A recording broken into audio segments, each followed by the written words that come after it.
Each night before we surrender to sleep, we enter a sacred moment, a bridge between today and tomorrow.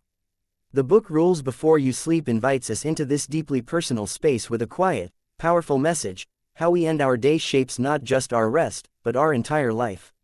It's not a checklist of habits or shallow routines. Rather, it is a heartfelt exploration of how to let go, reconnect, and realign with our truest selves each night before the world fades into stillness. At its core, the book teaches that what we carry into our sleep seeps into our subconscious, our deepest thoughts, our quietest fears, our hidden longings. That last thought before sleep is not just a whisper to ourselves, it is a seed planted in the fertile soil of the mind, growing roots while we rest. And so, we must choose our final thoughts with care, with intention, with love. One of the foundational principles in the book is forgiveness, not just of others, but of ourselves.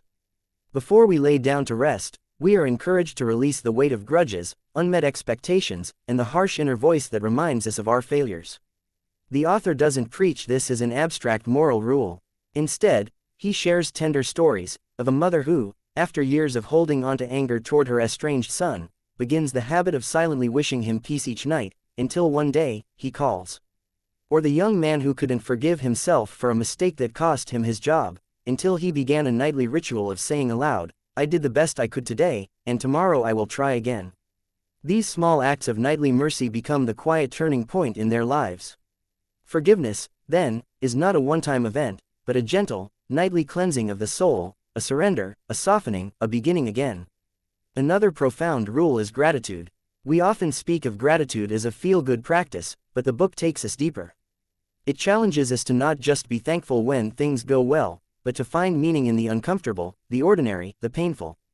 One story recounts a nurse who comes home after 12-hour shifts exhausted and emotionally drained. At first, she finds it hard to feel grateful. But she starts a new habit. Each night, she writes down one thing from the day that made her feel alive, even if it was simply holding the hand of a dying patient. Over time, her life doesn't get easier, but it becomes more beautiful. Gratitude, the book suggests, is not about denying hardship, it is about claiming light where there seems to be none. It's about reclaiming agency over our inner narrative. The third vital lesson is silence. In a world flooded with noise, the book calls us to carve out a few moments of stillness before bed, not to scroll, not to watch, not to escape, but to simply be. To sit with ourselves in our rawest form. Many of us fear this silence because in its presence, our buried thoughts rise. But this is where the book is most comforting. It reminds us that facing ourselves is the most courageous act we can do. There is healing in silence. There is truth, and only in silence can we hear the faint voice of our inner wisdom, the one that knows what we need, what we must release, and what we are called to become. Then comes the rule of reflection. The book doesn't recommend endless rumination or self-criticism. Instead, it invites us to look gently at the day that passed, what went well, what hurt, and what it all meant. Not through the lens of judgment, but with curiosity and compassion. The author shares a story of a retired teacher who spent years feeling invisible after leaving the classroom. Each night, she began a practice of asking, "Where did I show love today?" Some nights, the answer was simple, "I smiled at the cashier." Other nights, it was profound. "I listened to my daughter without interrupting." Through this nightly question, she rebuilt her sense of purpose.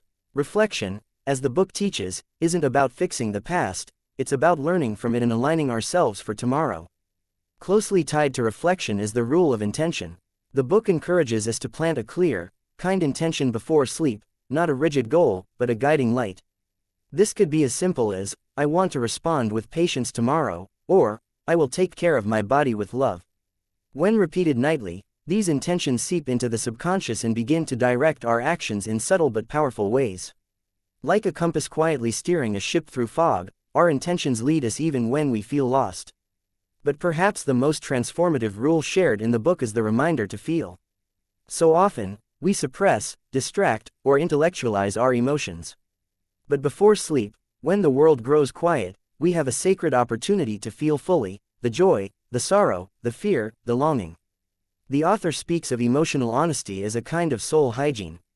When we deny our emotions, they fester. But when we acknowledge them, even if just for a moment before we drift off, we begin to heal. A widow, after months of numbness, begins whispering to herself each night, "I miss you," and in doing so, opens the door to grief, and eventually to peace. All of these rules, forgiveness, gratitude, silence, reflection, intention, feeling, are not to be practiced with perfection, but with presence. The book doesn't demand we get them all right every night. Rather, it encourages us to meet ourselves where we are, and to gently guide ourselves home, emotionally, mentally, spiritually, before we close our eyes. The beauty of Rules Before You Sleep is that it doesn't just give instructions, it offers transformation.